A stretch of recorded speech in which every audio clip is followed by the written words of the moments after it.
O God, you are the rock of ages, faithful, true, and just.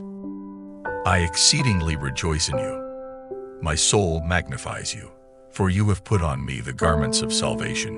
You have draped me with a robe of righteousness and splendor, as a bridegroom decorated for his wedding, as a bride ornamented with her jewels.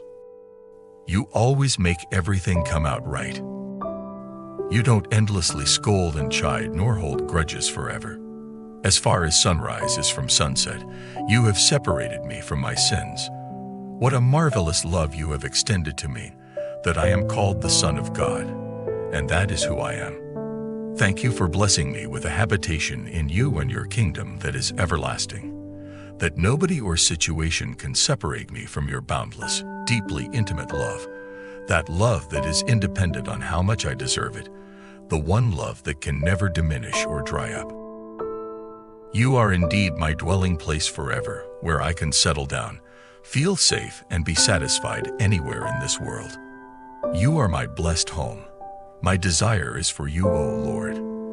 Thank you that you will never be disappointed with me, for you already know all about me, past, present, and future.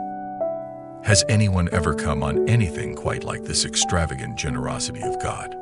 Is there anyone around who can explain you? Anyone smart enough to tell you what to do? Everything comes from you. Everything happens through you. Everything ends up in you. You are the beginning. You are the ending. You are above. You are below. You are around. You are beyond. Thank you that I can be still and calm down and know that you are God, that you are in control of all things, and that I can peacefully trust you and soak up your strength and joy and peace. God, you are light, pure, unadulterated, sterling light. There is not a trace of darkness in you. For you cause my lamp to be lighted and to shine. The Lord, my God, lights up my darkness. When I turned to you in repentance and faith, the blindness of darkness was taken away.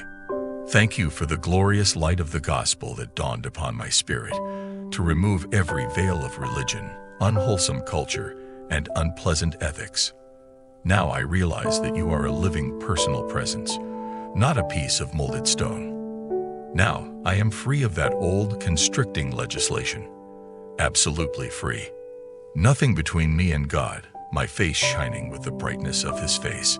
And so I am transfigured much like the Messiah, my life gradually becoming brighter and more beautiful as God enters my life, and I become like him. Today, as I go out with the light of the gospel shining in my heart, I receive grace and capacity to solve problems in creative ways in the name of Jesus.